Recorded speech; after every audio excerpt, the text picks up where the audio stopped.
안녕하세요. 오늘은 박근혜 대통령 탄핵의 주범이자 보수 분열의 원흉 김무성의 끈질긴 생존법에 대해 탐구해 보도록 하겠습니다. 시작하기에 앞서 박 대통령 탄핵의 진실을 밝히는 걸 극구 반대하는 보수 우익 유력 인사들을 본 영상에서 범 김무성 세력이라고 부를 것임을 말씀드립니다. 자, 이제 김무성이 정치 생명 연장을 위해 써온 생존법에는 어떤 것이 있는지 말씀드리겠습니다.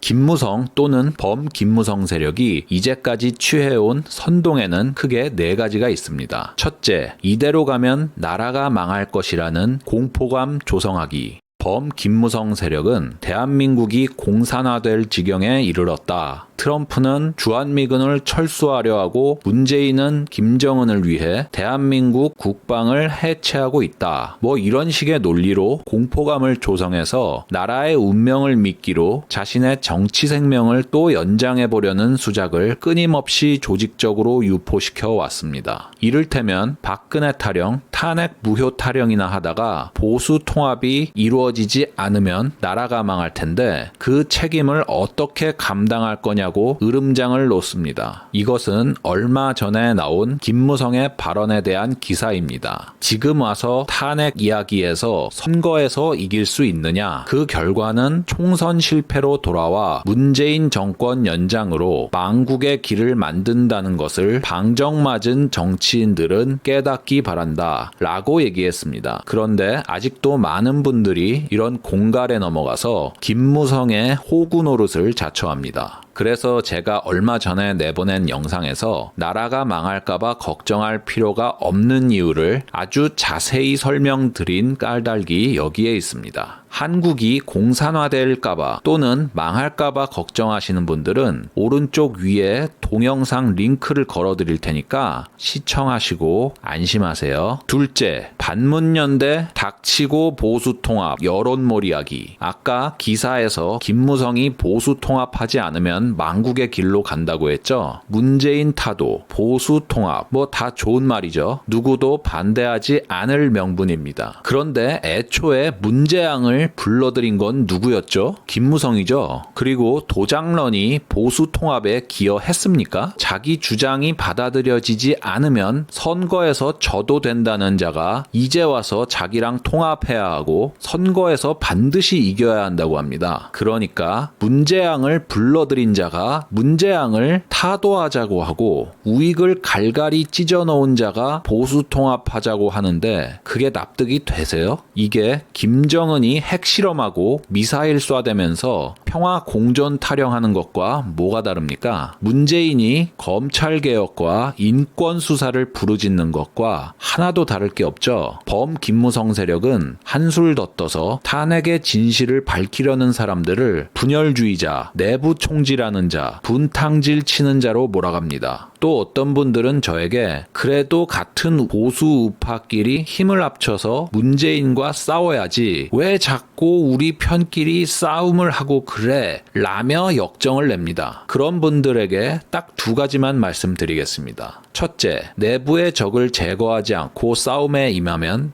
백전백패죠. 둘째, 이 전쟁에서 그러니까 좌익과의 전쟁이죠. 정말 이기고 싶은 마음이 있다면 쪽수 만능주의에서 벗어나 똥과 된장 정도는 구분하시기 바랍니다. 셋째, 박근혜 탄핵 책임론, 무능론, 폐기론, 매장론 유포하면서 박근혜의 책임 전가하기. 앞서 말씀드렸다시피 김무성은 자기 정치 생명 연장을 위해 박 대통령을 탄핵시킨 사람입니다. 이 죄는 김무성이 도저히 감당할 수가 없어요. 그래서 이분은 살기 위해서 탄핵의 책임은 나에게 물을 게 아니라 박근혜한테 물어라 라는 소리를 계속 퍼뜨리는 수밖에 없습니다. 제가 근 3년 동안 보수 우익 진영 안에서 널리 퍼져 있는 박근혜 부정론의 형태를 읽어드리겠습니다. 정권을 문재인에게 넘겨준 것이 박근혜의 가장 큰 죄다. 박근혜는 전략적 사고가 모자라 적절하고 소통 능력이 부족하다. 얼마나 무능하면 같은 당 정치인들이 배신을 하겠는가. 전쟁에서 진 패장한테 패전의 가장 큰 죄를 묻는 것이 당연하다. 박근혜는 경제민주화 등 자유시장 경제에 반하는 정책을 폈다. 박근혜는 중국의 전승절 행사에 참석하여 미국과의 동맹관계를 훼손했다. 박근혜를 버려야 보수 우익 통합이 가능하다. 많은 분들이 이런 얘기를 한 번쯤은 들어보셨을 겁니다. 저런 얘기가 사적인 모임이나 술자리 같은 데에서도 흔히 나올 정도였으니까요. 나름 유명하다는 보수 우익 인사들도 공개석상에서 이런 말을 계속해왔습니다. 저는 이런 식의 박 대통령 비하가 조직적인 선동이 아닌가 의심을 하고 있습니다. 나중에 제가 지금 열거된 박근혜 비하에 대해서 조목조목 반박해 영상을 올리도록 하겠습니다. 넷째, 탄핵의 부당성을 짚고 넘어가려고 하는 분들, 박근혜 긍정론을 지지하는 분들에게 박사모, 박바 프레임 씌우기. 자, 김무성이 탄핵 전국대 한 발언을 보시죠.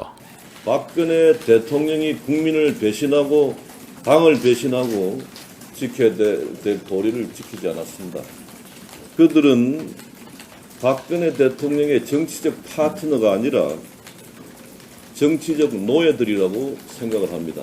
범 김무성 세력은 우파 내부에서 탄핵의 부당성을 언급하지 못하도록 박근혜 광신도, 박근혜 노예 등의 프레임을 걸어놓고 박근혜 긍정론자들을 웃음거리, 조롱거리로 만들어 고립시키는 전술을 구사해 왔습니다. 그래서 웬만해서는 탄핵 문제에서 박 대통령을 옹호하는 것은 상당한 용기를 필요로 했고, 탄핵의 무효를 주장하시는 분들 대부분이 자신의 생각을 공개적으로 얘기하기 어려웠다는 점 다들 겪어보셔서 아실 겁니다. 저는 이런 박바 프레임이 탄핵의 진실을 밝히고자 하는 사람들을 고립시키려는 범 김무성 세력의 조직적인 선동이 아닌가 의심하고 있습니다. 정리하겠습니다. 범 김무성 세력은 나라의 운명을 인질로 잡아 협박하면서 우선 문재인 정권을 타도해야 한다고 선동해 왔습니다. 하지만 문재인 정권 창출의 1등 공신이 외치는 문재인 타도는 자신이 저지른 탄핵의 원죄를 은폐하려는 시도일 뿐입니다. 또한 보수 우파 분열의 원흉이 말하는 보수 통합론은 탄핵의 진실을 파헤치고자 하는 국민들을 배제하는 분열론일 뿐입니다. 문재인과 공생관계에 있는 탄핵 주도 세력은 결코 문재인 세력을 뿌리 뽑을 수 없습니다. 탄핵의 진실을 파헤치는 것만이 문재인 일당의 인권유린, 반인륜 범죄, 반역죄를 단죄할 수 있습니다. 대한민국은 문재인 따위로 망할 나라가 아닙니다. 그러나 여러분이 나라가 망할까봐 무섭다고 김무성의 호구 노릇을 계속한다면 대한민국은 정말 위험해집니다.